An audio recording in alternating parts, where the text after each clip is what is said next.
Now see the square root of a complex number. यानी इसके पहले अपन ने आर्गुमेंट्स देखे और आर्गुमेंट्स की प्रॉपर्टीज देखे.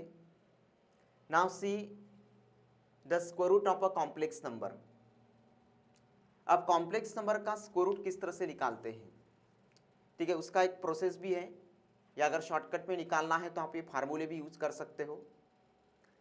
तो एक कॉम्प्लेक्स नंबर है z is equal to a plus i b, be a complex number, और इस कॉम्प्लेक्स नंबर का अगर अपने को स्क्वायर रूट निकालना है तो आप डायरेक्टली इन फार्मूले का यूज कर सकते हो, या फिर आप बाय प्रोसेस भी कॉम्प्लेक्स नंबर का स्क्वायर रूट निकाल सकते हो.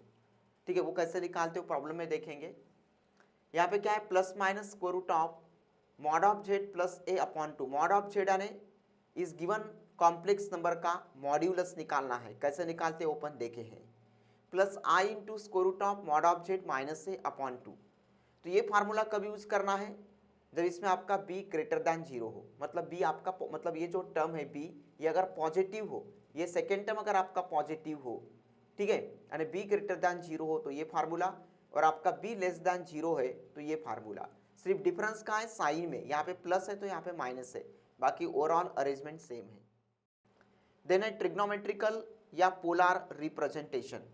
सबसे पहले इसको एक कार्टेशियन एक्स-वाई प्लेन निकालो, जिसको यहाँ पे देखो, ये जो एक्स एक्सिस होता है, इसके पहले भी अपन ने देखे कि आपका ये जो हॉरिजॉन्टल लाइन है एक्स एक्सिस, इसको कहते हैं इमेजिनरी एक्सिस. क्या कहते हैं इसको, इमेजिनरी एक्सिस. और आपका जो वर्टिकल लाइन है जिसको अपन वाई एक्सिस कहते हैं, ठीक है, इसको कहते हैं, सॉरी ऐसे ड्रॉन्ग, इसको कहते हैं रियल एक्सिस.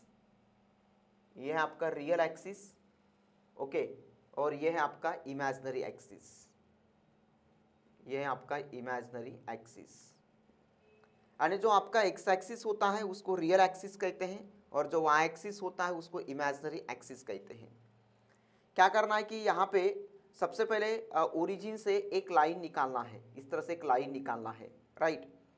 तो सबसे पहले क्या करो कि आप ओरिजिन से एक लाइन निकालो, और इस लाइन एल के ऊपर एक पॉइंट लो पी. अब इस लाइन एल के ऊपर एक पॉइंट लेना है P, such that O P is equal to R होना चाहिए. यानी draw line through the point O या through the origin, and then take a point P on this line such that O P is equal to R. Then इस point P से X axis के ऊपर perpendicular निकालो. तो इस तरह से आपका एक राइट एंगल ट्रायंगल बनता है. और ये जो ट्रायंगल है ओ एम पी, ये is a right angled triangle at which point, at point M. अब देखो पॉइंट P जो है वो क्वाड्रेंट में है, तो इसके दोनों coordinates non zero positive coordinates होंगे. तो पॉइंट P का x कोऑर्डिनेट x सपोज करते हैं और y कोऑर्डिनेट y सपोज करते हैं. अब पॉइंट P का x कोऑर्डिनेट x है तो आपका OB कितना होगा, x, because OB lies on the x axis. वेराज point P का y कोऑर्डिनेट y है ना. तो यहां से क्या करो कि आप पॉइंट P से अगेन y एक्सिस के ऊपर परपेंडिकुलर निकालो. देखो जब भी अपन डिस्टेंस को काउंट करते हैं तो ऑलवेज ओरिजिन से काउंट करते हैं. तो ओरिजिन टू M, तो ये OM कितना होगा x, और यहाँ पे अगर नाम देते अपन R, तो आपका OR कितना होगा y. अब आपका OR y है तो PM भी कितना होगा, आपका y ही होगा, क्योंकि ये जो है OMPR एक रेक्टेंगल है, और रेक्टेंगल में opposite sides equal and parallel होते हैं. तो इस तरह से अपन इस राइट एंगल ट्रायंगल में तीनों साइड्स का लेंथ पता है. सो इस अक्यूट एंगल थीटा के लिए क्या निकालेंगे अपन, ट्रिग्नोमेट्रिक रेशियो निकालेंगे. तो सबसे पहले कॉस थीटा के लिए अगर रेशियो निकालना है तो क्या फार्मूला है, एडजेसेंट अपॉन हाइपोटेनियस, और साइन के लिए निकालना है तो अपोजिट अपॉन हाइपोटेनियस. ठीक है, तो यहां से आपको किस चीज का वैल्यू मिलता है, x का, और यहां से आपको किस चीज का वैल्यू मिलता है, y का. देन ये जो है यहाँ से मतलब इसको अपन ऑर्गन प्लेन या कॉम्प्लेक्स प्लेन भी कहते हैं. यानी कॉम्प्लेक्स नंबर के लैंग्वेज में या कॉम्प्लेक्स नंबर में इस कार्टेशियन प्लेन को अपन ऑर्गन डायग्राम या कॉम्प्लेक्स प्लेन कहते हैं. ओके, इसमें जो ये जो है ना ओपी हाइपोटेन्यूस, तो ये जो ओपी है, ये ओपी क्या रिप्रेजेंट करता है, देखो आप इसमें पाइथागोरस थ्योरम यूज करके देखो, क्योंकि ये राइट एंगल ट्रायंगल है, तो राइट एंगल ट्रायंगल में अपन पाइथागोरस थ्योरम यूज कर सकते हैं. क्या मिलेगा आपको x square plus y square is equal to r square and this implies r is equal to square root of x square plus y square and ये जो है ना r is equal to square root of x square plus y square and अगर आपका complex number मान के चलो z is equal to x plus i y है, अगर आपका कॉम्प्लेक्स नंबर मान के चलो z is equal to x plus i y है, तो इस कॉम्प्लेक्स नंबर के लिए आपको मिला square root of x square plus y square. तो इस कॉम्प्लेक्स नंबर के लिए आपको मिला, मतलब इस कॉम्प्लेक्स नंबर के लिए इस राइट एंगल ट्रायंगल में या इस राइट एंगल ट्रायंगल से, है ना, इस कॉम्प्लेक्स नंबर के लिए इस राइट एंगल ट्रायंगल में अगर अपन पाइथागोरस थ्योरम यूज करते हैं, अप्लाई करते हैं, तो आपको ये चीज मिलता है। और ये क्या है, this is the what modulus of this complex number. क्या है ये, मॉड्यूलस है। इसलिए यहां पे लिखा है कि r is equal to square root of x square plus y square, है ना, r is equal to what, r is equal to square root of x square plus y square. It means this is the what modulus for this complex number. Then इस right angle triangle से ये trigonometric ratio निकाले, it means x और y का value निकाले। अब इस right angle triangle से एक्स और वाई का वैल्यूज निकालने के बाद फिर क्या करना है कि ये जो आपका देखो अभी अपन ने एक्स और वाई का वैल्यू निकाले, राइट। ये जो आपका राइट एंगल ट्रायंगल है, इस राइट एंगल ट्रायंगल में इस अक्यूट एंगल के लिए ये ट्रिग्नोमेट्रिक रेशियोज निकाले और यहां से अपन एक्स और वाई का वैल्यू निकाले। अब ये एक्स और वाई का वैल्यू आपको कहां पुट करना है, तो आपको पुट करना है एक्स प्लस आई वाई में, यहाँ पे पुट करो, ठीक है। z is equal to x plus i y and hence z can be expressed as, तो यहाँ पे x और y का वैल्यू पुट करो तो आपको ये चीज मिलता है। इसमें r क्या आपका, मैंने पहले ही बताया, r क्या आपका मॉड ऑफ z, ठीक है, और थीटा क्या आपका थीटा, ये थीटा को क्या कहते हैं, आर्गुमेंट। मैंने थियरी में आपको बताया था कि आर्गुमेंट किसको कहते हैं, तो आर्गुमेंट किसको कहते हैं कि जो मतलब लाइन ओपी अगर रियल एक्सिस के साथ, है ना, जो लाइन ओपी रियल एक्सिस के साथ जो एंगल बनाती है उस एंगल को आर्गुमेंट कहते हैं, है ना। लाइन ओपी या ओरिजिन से आप जो भी लाइन निकालते हो, ओपी हो कुछ भी हो, तो आपने ओरिजिन से जो लाइन निकाले वह लाइन एक्स एक्सिस के साथ यानी रियल एक्सिस के साथ जो एंगल बनाती है उसको आर्गुमेंट कहते हैं। तो थीटा क्या आपका principal value of argument of z, ठीक है। तो आर क्या है आपका, आर है आपका modulus of the given complex number और थीटा है आपका, ये है आपका थीटा, ठीक है, जिसको अपन क्या कहेंगे, आर्गुमेंट कहेंगे। आर्गुमेंट इट मींस अभी मैंने बताया कि अगर लाइन रियल एक्सिस के साथ जो एंगल बनाती है उसको आर्गुमेंट कहते हैं। तो theta is your what, principal argument of z. Then in general the values of argument, यानी ये जो इसको पोलर फॉर्म कहते हैं। अब इसी पोलर फॉर्म को अपन क्या कर सकते हैं, जनरलाइज कर सकते हैं। z is equal to R mod of cos 2n pi plus theta plus i sine 2n pi plus theta. तो cos 2n pi plus theta यानी for any value of n, है ना, here n your belongs to z, so for any value of n cos 2n pi plus theta equal to cos theta होगा। Here also for any value of n sin 2n pi plus theta भी क्या होगा आपका, sin theta होगा, ठीक है। तो इसको इस तरह से, ये जो आपका पोलर फॉर्म है इसको अपन इस तरह से क्या कर सकते हैं, जनरलाइज कर सकते हैं। देन ये जो पोलर फॉर्म है cos theta plus i sine theta, इसको समटाइम्स शॉर्टकट में ऐसे लिखते हैं सिस। सिस का मतलब क्या है कि cos theta plus i sine theta. Then है यूलरियन रिप्रेजेंटेशन या इसको एक्सपोनेंशियल फॉर्म कहते हैं, ठीक है, यानी e to the power of i theta is equal to cos theta plus i sine theta, ठीक है ना। यहाँ पे cos और साइन का जो देखो पोलर फॉर्म में cos और साइन का एंगल सेम ही होगा, क्योंकि अपन इस सेम अक्यूट एंगल के लिए इस सेम अक्यूट एंगल का यूज करके अपन ये ट्रिग्नोमेट्रिक रेशियोज निकाले और इन्हीं ट्रिग्नोमेट्रिक रेशियोज से अपन एक्स और वाई का वैल्यू निकाले। तो यहाँ पे जो cos और साइन का जो एंगल होगा वही e के पावर में होगा, या जो e के पावर में जो है वही cos और साइन का एंगल होगा। तो you know e to the power of i theta is equal to cos theta plus i sine theta and this is called as all Euler form. इसको बोलते हैं यूलर या यूलेरियन फॉर्म कहते हैं, Eulerian representation या Euler form. And thus z can be expressed as z is equal to are into e to the power of i theta. देखो यहाँ पे क्या लिखा है, z is equal to are into cos theta plus i sine theta.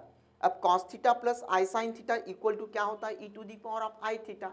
तो यहाँ पे आप cos theta plus i sine theta की जगह ये e to the power of i theta लिखो, and in place of this cos theta plus I sin theta we have to write this one e to the power of I theta. So what we'll get, we will get z is equal to r into e to the power of I theta.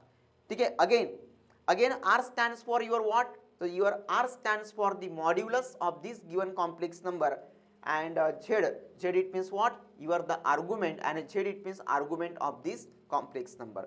ठीक है, तो this is the Euler form e to the power of I theta. Remember one, e to the power of I theta is equal to cos theta plus I sin theta. This is called as Euler form या Eulerian representation या exponential form. Now see the logarithmic form of a complex number. इसके पहले अपन ने square root of a complex number देखे हैं. अब logarithmic form of a complex number. देखो, अगर कोई कॉम्प्लेक्स नंबर है और अपने को किसी कॉम्प्लेक्स नंबर का लॉग निकालना है, तो कॉम्प्लेक्स नंबर का लॉग कैसे निकालते हैं? तो कॉम्प्लेक्स नंबर का अगर लॉग निकालने के लिए पूछे तो आप डायरेक्ट ये फार्मूला यूज कर सकते हो, जैसा स्क्वायर रूट निकालने का डायरेक्ट फार्मूला होता है ना. बाय प्रोसेस भी आप स्क्वायर रूट निकाल सकते हो वक्त पे, अगर आपको फार्मूला याद न हो तो. इवन कॉम्प्लेक्स नंबर का लॉग निकालने का भी फार्मूला होता है, log are plus I theta. तो क्या कैसा है, देखो, log x plus i Y. तो इसके पहले अपन यूलेरियन फॉर्म देखे हैं, मतलब एक्सपोनेंशियल फॉर्म देखे हैं. क्या होता है exponential form? e to the power of i theta, है ना, e to the power of, क्या है आपका Euler form, e to the power of i theta is equal to cos theta plus i sine theta. इसको कहते हैं Euler form. ठीक है, यानी cos theta plus i sine theta is equal, या फिर अपन इसको ऐसा लिख सकते हैं, ये r into e to the power of i theta, या ऐसा भी लिख सकते हैं. ठीक है, तो r into cos theta plus i sine theta it means x plus i y है. यानी ये जो है x प्लस आई वाई, इसके पहले अपन ने आर्गन प्लेन से या कॉम्प्लेक्स प्लेन से x और y का वैल्यू निकाले, मतलब आर्गन प्लेन में एक राइट एंगल ट्रायंगल कंस्ट्रक्ट करके वहां से अपन ने x और y का ट्रिग्नोमेट्रिक रेशियो निकाले थे, cos और sin, वहां से अपन x और y का वैल्यू निकाले थे.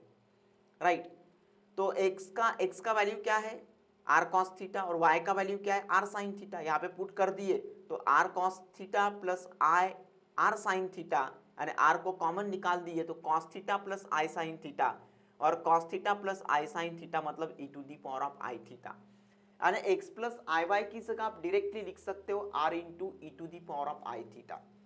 बाद में यहाँ पे एक लॉगरिथमिक लॉ यूज किए. देखो, लॉग के एंगल में दो टर्म का इंटू है, तो आप लॉग में एक प्रोडक्ट लॉ है ना, लॉग में power law, product law, quotient law इस तरह से है. तो यहाँ पे लॉग के एंगल में दो टर्म का इंटू है, तो यहाँ पे आप प्रोडक्ट लॉ यूज कर सकते हो, log r to the base e, into की जगह प्लस लिख दो, then log e to the power of i theta to the base e. Then देखो यहाँ पे पावर लॉ यूज होगा.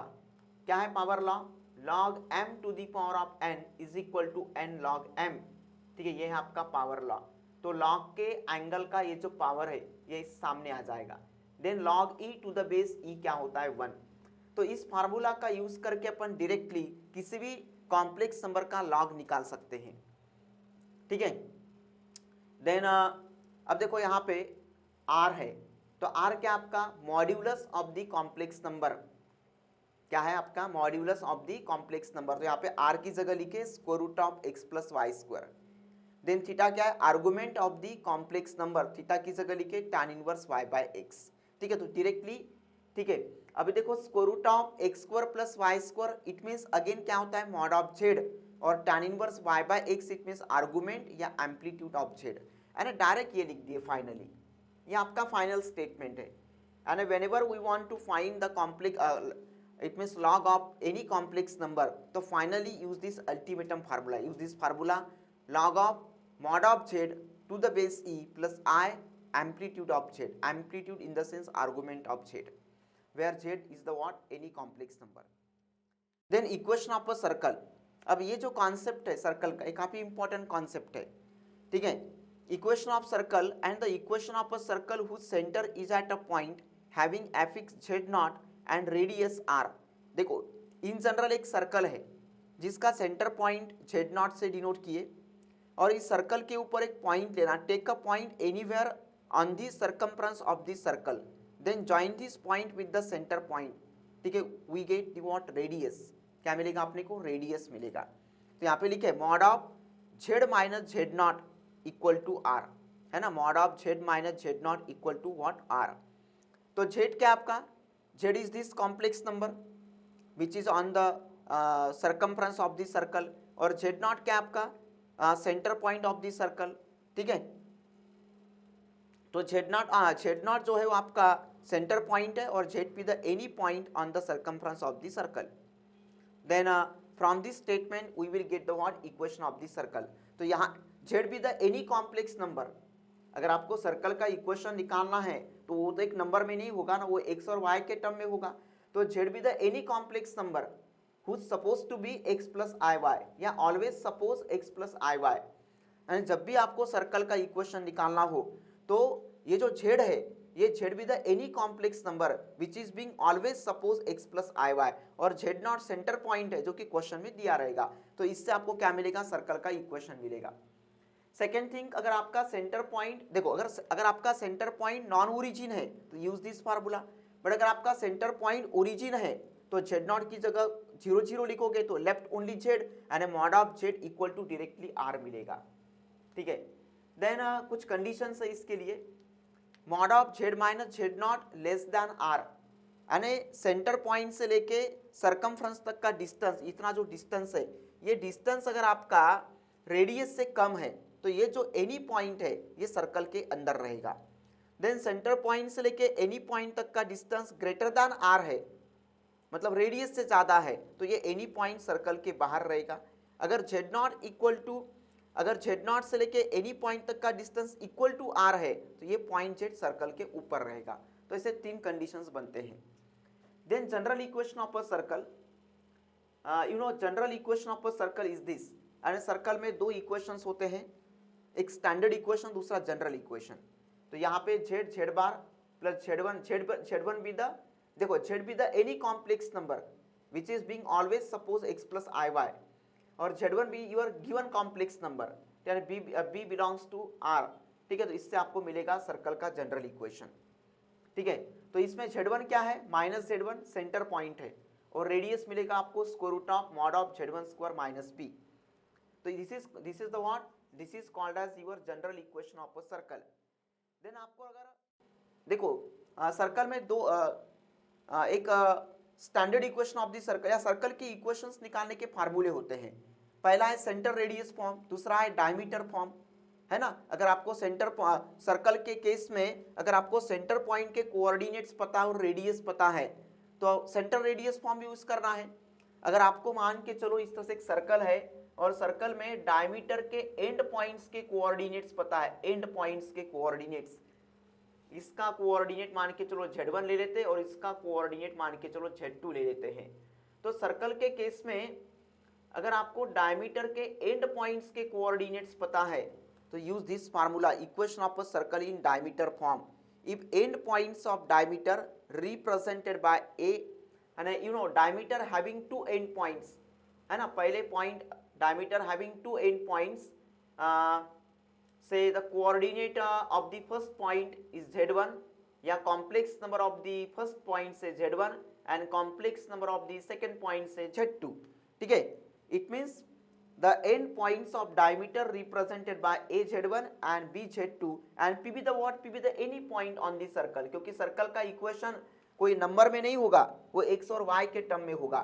तो P be the any point on the circle, ठीक है। तो Z को ऑलवेज सपोज करना है, ये चीज गिवन रहेगा और इसको सपोज करोगे, तो ये फार्मूला है। This is called as equation of circle in diameter form. तो Z1 Z2 दिया रहेगा और Z क्या है, Z आपको सपोज करना पड़ेगा, तब जाके आपको सर्कल का इक्वेशन मिलेगा इन डायमीटर फॉर्म में। Now see this the properties of nth roots of unity. अभी अपन ने nth रूट्स ऑफ यूनिटी देखे, ठीक है। nth रूट्स ऑफ यूनिटी मतलब यानी किस थीटा के वैल्यू के लिए या किस टाइप के इक्वेशन से, या यस किस टाइप की इक्वेशन से या सॉल्यूशन से अपने को आंसर 1 मिलता है। तो cos 0 plus i sine 0 is equal to 1, then cos 2k pi plus i sine 2k pi is equal to 1, या फिर cos 2k pi upon n plus i sine 2k pi upon n, where k is equal to 0 से लेके up to n-1 तक के लिए, यानी 2k pi upon n के लिए भी पोलर फॉर्म का जो आंसर है वो इक्वल टू 1 आता है। लेकिन वहाँ पे जो k का वैल्यू है वो 0 से लेके अप टू n-1 तक का होना चाहिए, ठीक है। तो यहाँ पे cos 2 pi upon n plus i sine 2 pi upon n is equal to e to the power of i 2 pi upon n। तो इसको पोलर फॉर्म कहते हैं। क्या कहते हैं इसको? Polar form. और इसको इस तरह से अपन यूलर फॉर्म में लिख सकते हैं। अब यहाँ पे cos के एंगल में डिनोमिनेटर में n है, तो cos और साइन, तो cos और साइन दोनों के एंगल में डिनोमिनेटर में n है, तो इसको अपन ऐसा लिख सकते हैं cos 2 pi plus i sine 2 pi whole power is 1/n, and 1/n it means what?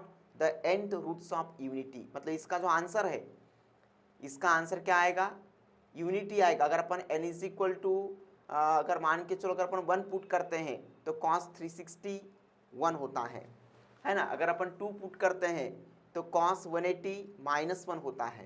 And nth roots of unity can be expressed in the form of a series that is 1, ठीक है। Then alpha square dot dot alpha to the power of n-1 here also. And यहाँ पे भी जो n का value है वो n-1 से, मतलब n का जो प्रीसीडिंग टर्म है, n का प्रीसीडिंग टर्म क्या होगा? n-1। तो यहाँ पे अल्फा 1 से लेके 1 अल्फा स्क्वायर कहाँ तक जाएंगे? Alpha to the power of n-1 तक जाएंगे, राइट। तो यहाँ पे अगर मान के चलो 1, तो अगर अपन n is equal to 1 put करते हैं तो आपको अल्फा इज इक्वल टू 1 मिलेगा, राइट। अगर मान के चलो अगर अपन raising the power 0 on both the side, and दोनों तरह अगर अपन 0 पावर रेज करते हैं तो alpha to the power of 0 1 होता है। देन अगर अपन n is equal to 1 put किए तो अल्फा इज इक्वल टू 1 मिलेगा। यानी पहले अगर 1 कैसे मिला? तो raising the power 0 on both the sides, तो alpha to the power of 0 कितना होता है? 1। Then raising the power 1 on both the sides, तो आपको क्या मिलेगा इसमें? अल्फा मिलेगा। Then raising the power 2 on both the sides, और साथ में डी मोइयर्स थ्योरम अप्लाई करते जाओ, and raising the power 0 on both the sides, इस तरह से raising the power 0 on both the sides, and cos 2 pi upon n plus i sine 2 pi upon n, और raising the power 0 on both the sides. दोनों तरफ power 0 raise करने के बाद specially right hand side में आपको D Moivre's theorem use करना है। सो बाय डी मोइयर्स थ्योरम ये जो होल पावर है 0, ये कहाँ जाएगा? कॉस और साइन के एंगल में जाएगा, ठीक है। यानी क्या होगा? कॉस, ठीक है। तो यहाँ पे अपन इस तरह से ये जो अपॉन n है ना, निगर अपॉन n के फॉर्म में डिसमिस, कितना होगा यहाँ पे?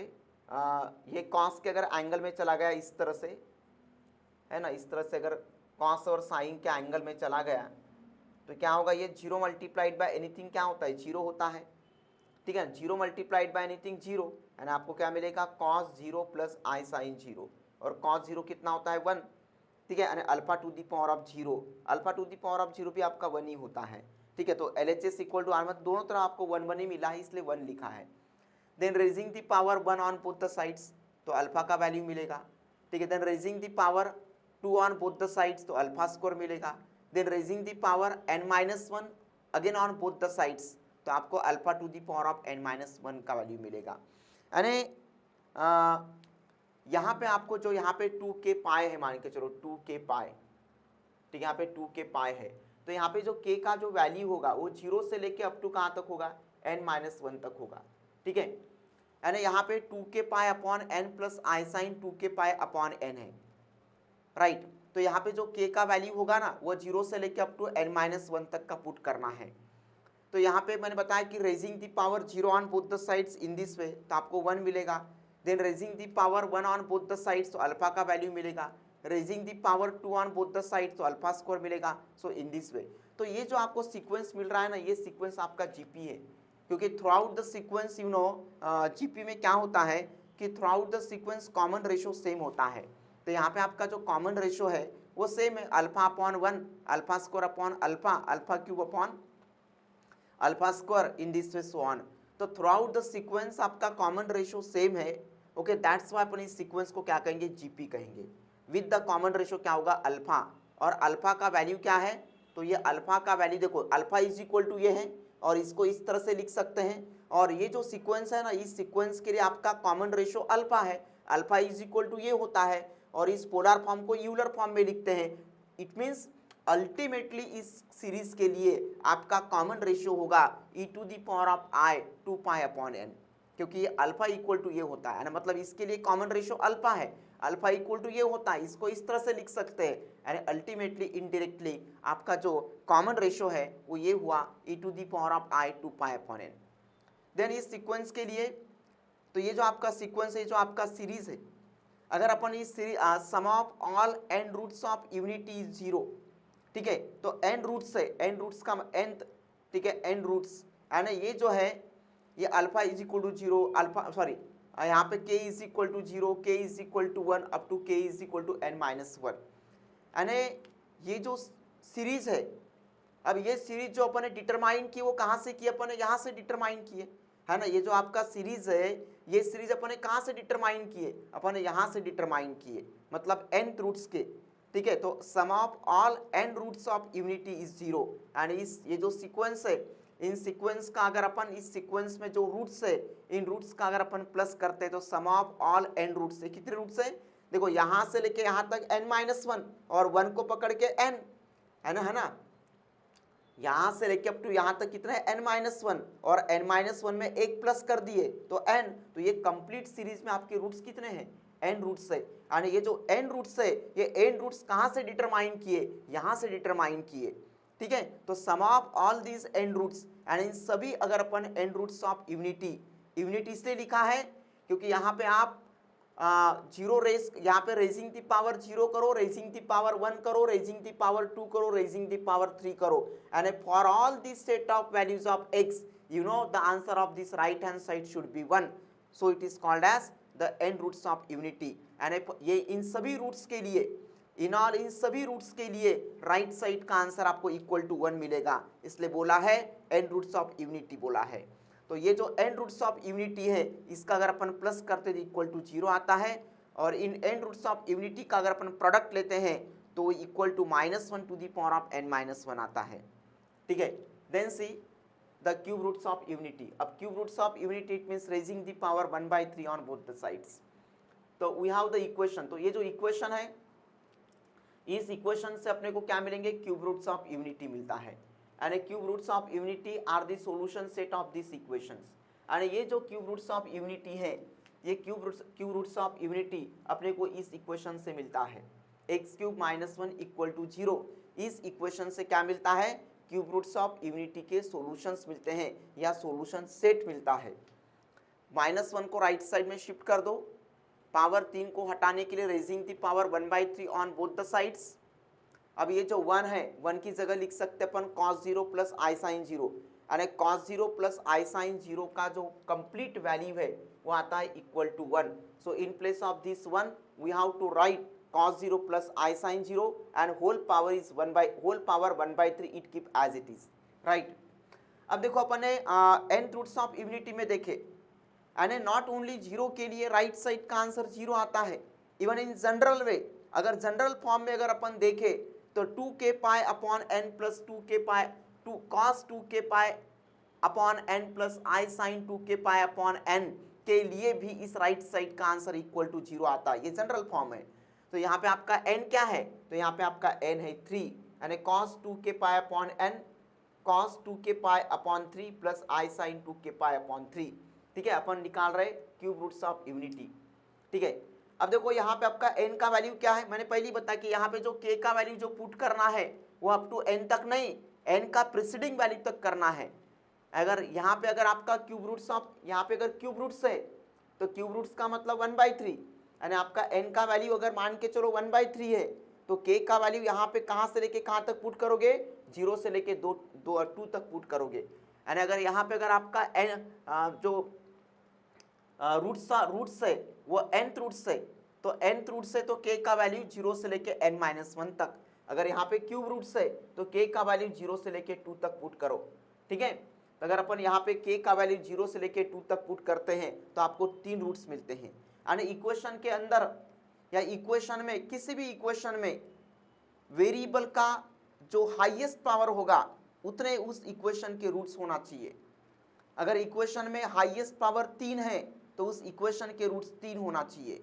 अगर इक्वेशन में हाईएस्ट पावर 1 है, जिसको अपन लीनियर इक्वेशन कहते हैं, तो उसका एक ही रूट होना चाहिए। इक्वेशन के अंदर हाईएस्ट पावर 2 है, जिसको अपन क्वाड्रेटिक इक्वेशन कहते हैं, उसके 2 रूट्स होना चाहिए। तो इस इक्वेशन में हाईएस्ट पावर 3 है, दैट्स वाई इसके 3 रूट्स रहेंगे, 3 डिस्टिंक्ट रूट्स या सेम रूट्स भी हो सकते हैं, वो कोई इश्यू नहीं है। तो यहाँ पे k is equal to 0, k is equal to 1, even k is equal to 2 के लिए आपको 3 डिफरेंट रूट्स मिले। पहला 1, k इक्वल टू 0 पुट करो, x इक्वल टू 1 मिलेगा। k इक्वल टू 1 पुट करो, 2 पाई अपॉन 3 मिलेगा। और k इक्वल टू 2 पुट करो तो आपको 4 पाई अपॉन 3 मिलेगा। इसको आप यूलर फॉर्म में भी लिख सकते हो इस तरह से, ठीक है। अब देखो इसका कन्वर्स देखो, alternative method in the sense इसका कन्वर्स, मतलब ऐसे चलना है। पहले अपन ऐसे गए, अभी कन्वर्स में आपको ऐसे चलना है, रिवर्स पोजीशन में चलना है। And x is equal to 1 to the power 1/3। अब इस पावर 1/3 को हटाने के लिए raising the power 3 on both the sides, ठीक है। तो आपको ये मेन स्टेटमेंट मिलेगा, ठीक है। अब ये जो स्टेटमेंट है ना, ये एक आइडेंटिटी को बिलोंग करता है। कौन से आइडेंटिटी को? a³ माइनस b³, जिसका एक्सपेंशन है a minus b into a square plus a b plus b square, ये है। एंड a³ माइनस b³ का एक्सपेंशन है a minus b into a square plus a b plus b square. तो इसमें a क्या है? x। देखो यहाँ पे इस आइडेंटिटी में a और b दोनों का पावर 3 है, यहाँ पे ओनली x का ही पावर 3 है, 1 का पावर 3 नहीं है। अगर अपन 1 को पावर 3 के फॉर्म में लिखते हैं तो इससे आपका ओरिजिनल वैल्यू चेंज नहीं होता है, यानी 1³ इट मीन्स अल्टीमेटली 1 ही होता है। सो कुछ दिक्कत नहीं है, अगर अपन ने 1 को 1³ लिखे तो वैल्यू चेंज नहीं हो रहा है, इट मीन्स अपन लिख सकते हैं।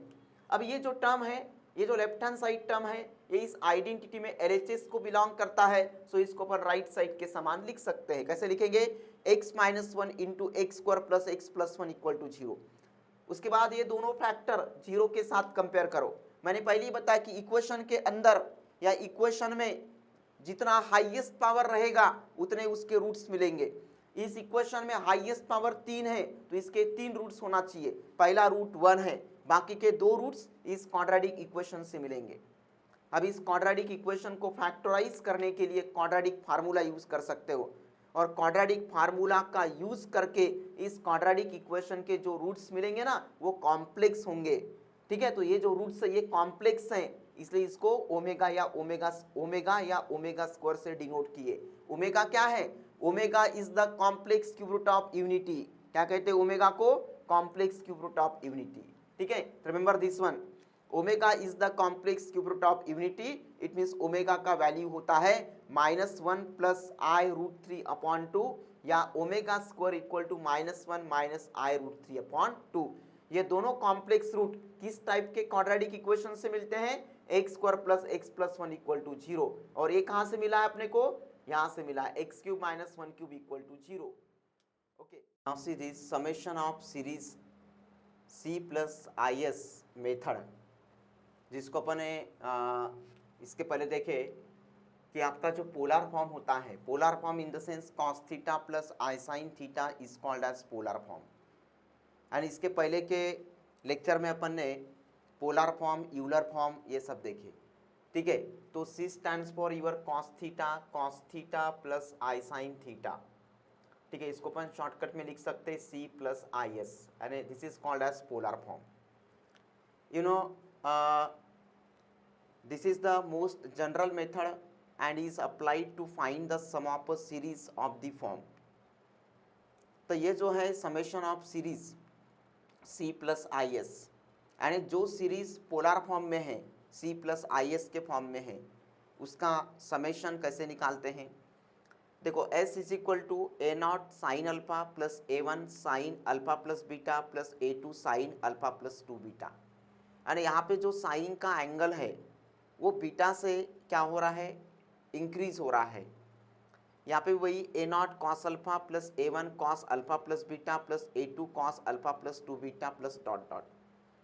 अब ये सी प्लस आई एस, तो ये आपका सी है और ये आपका एस है, तो ए नॉट को कॉमन ले लो तो ब्रैकेट में क्या लिखेंगे cos alpha plus i sine alpha. They A one को कॉमन ले लो तो cos alpha plus beta plus i sine alpha plus beta in this way. तो इस प्रकार then cos alpha plus i sine alpha, ठीक है, तो cos alpha plus i sine alpha यानी cos theta plus i sine theta, ये आपका polar form है और इस पोलर फॉर्म का यूलर फॉर्म क्या है e to the power of i theta. तो ये जो है cos alpha plus i sine alpha को अपन लिख सकते हैं e to the power of i alpha, इसको लिख सकते अपन e to the power of alpha plus beta और इसको लिखेंगे अपन e to the power of alpha plus two beta in this way. तो इस तरह से अपन ये जो पोलर फॉर्म है, मतलब जो सीरीज इस फॉर्म में होता है पोलर फॉर्म में होता है उसका समेशन अपन इस तरह से यूलर फॉर्म का यूज करके निकाल सकते हैं। Then we have the the series for sine cosine hyperbolic sine hyperbolic cosine series. तो साइन के लिए सीरीज है x minus x cube upon 3 factorial, क्योंकि साइन जो है एक इवन फंक्शन कहलाता है ना, और कॉस जो है ये कोसाइन फंक्शन कहलाता है। तो साइन जो है ये ऑड फंक्शन कहलाता है, इसलिए इसमें x का जो पावर है वो ऑड है और साथ में साइन जो है वो अल्टरनेट है माइनस प्लस। तो this is your series for sine x। देन कॉस जो है वो इवन फंक्शन कहलाता है, इसलिए इसमें जो x का पावर है ये 4 है। यहाँ पे अपन x to the power of 0, यहाँ पे x to the power of 1 है, तो यहाँ पे आप x to the power of 0 लिख सकते हो। x to the power of 0 मतलब 1 ही होता है, ठीक है। तो इस तरह से अपन लिख सकते हैं this is equal to cos x. तो इसको अगर याद रखने का एकदम सिंपल तरीका है, साइन एक्स जो है ये ऑड फंक्शन है, इसलिए एक्स का पावर ऑड रहेगा यानी x minus x cube upon 3 factorial, और जो एक्स का पावर है ऊपर में वही फैक्टोरियल में रहेगा, plus x to the power of 5 upon 5 factorial minus, यानी साइन कैसा है आपका अल्टरनेट है। कॉस जो है ये आपका इवन फंक्शन है, इसलिए एक्स का पावर इवन रहेगा यानी x to the power of 0 minus x square upon 2 factorial plus x to the power of 4 upon 4 factorial in this way. Then further we have the series for hyperbolic sine and hyperbolic cosine, ठीक है। अब देखो यहाँ पे ये sine x का series देखो और ये हाइपरबोलिक साइन का सीरीज देखो, क्या फर्क है इसमें, सिर्फ साइन का फर्क है, इसमें साइन का डिफरेंस है, बाकी अल्टीमेटली बाकी जो टर्म्स है ना, बाकी जो एक्स के टर्म्स है वो सेम है। हाँ, यहाँ पे भी जो x का जो पावर है वो ऑड ही है ना। यहाँ पे अल्टरनेट में साइन प्लस माइनस है, जो कि यहाँ पे throughout the sequence sign plus ही है, and among all this terms you know right the plus sign. Then hyperbolic cosine, इसमें भी x का पावर इवन है, यहाँ पे भी हाइपरबोलिक कोसाइन के सीरीज में x का पावर इवन ही है।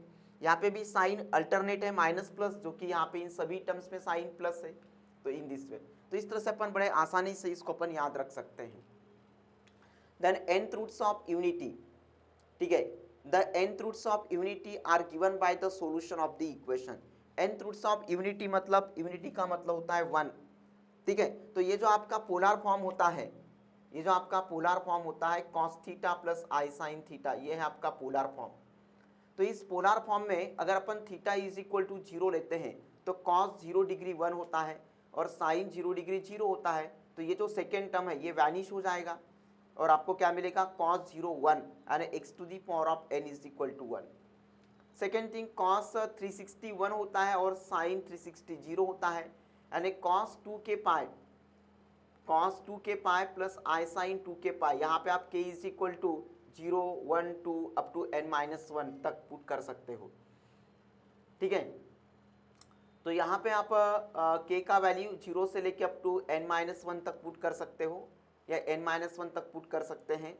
तो इन ऑल ये जो cos का एंगल लिखा है, साइन cos का जो एंगल लिखा है 2k पाई, इस 2k पाई के लिए भी इस कंप्लीट स्टेटमेंट का जो आंसर है, जो रिजल्ट है वो 1 ही आएगा, ठीक है। देन पावर n को एलिमिनेट करने के लिए रेजिंग द पावर 1 बाय, क्योंकि यहाँ पे nth रूट लिखा है, nth रूट का मतलब क्या होता है 1 by n, cube root 1/3, fourth root 1/4, nth root 1/n, तो यहाँ पे nth रूट लिखा है, ठीक है, nth रूट लिखा है इसीलिए raising the power 1/n on both the sides. Then by de Moivre's theorem, and before we have seen the de Moivre's theorem, ये जो पोलर फॉर्म का ये जो होल पावर है, ठीक है, ये होल पावर कहाँ आएगा, कॉस और साइन के एंगल में आएगा इस तरह से।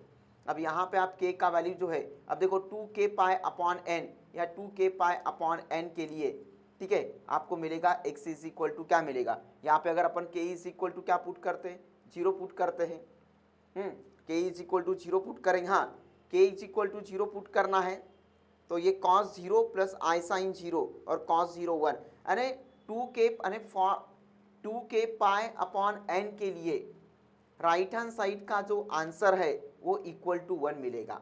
2k पाई अपॉन n के लिए राइट हैंड साइड स्टेटमेंट का जो आंसर है वो आपको इक्वल टू n मिलेगा for all these values of k।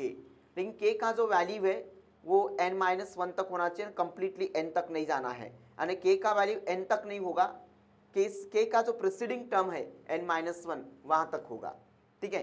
तो इस तरह से है nth roots of unity. nth roots of unity मतलब ये जो इक्वेशंस है cos 0 प्लस आई साइन 0, या इन जनरल इसका एक जनरल फॉर्म क्या है, हाँ, तो nth रूट्स ऑफ यूनिटी का जनरल फॉर्म क्या है, तो ये है cos 2k pi upon n plus i sine 2k pi upon n, and this statement one type called as the general form of the nth root of unity, and just I told you कि for all these values of 2k pi upon n, you know the answer of this right hand side should be 1 for all the values of 2k pi upon n के लिए, ठीक है। तो this is one type called as the what general form, ठीक है, whose value is what 1, so that called as nth roots of unity।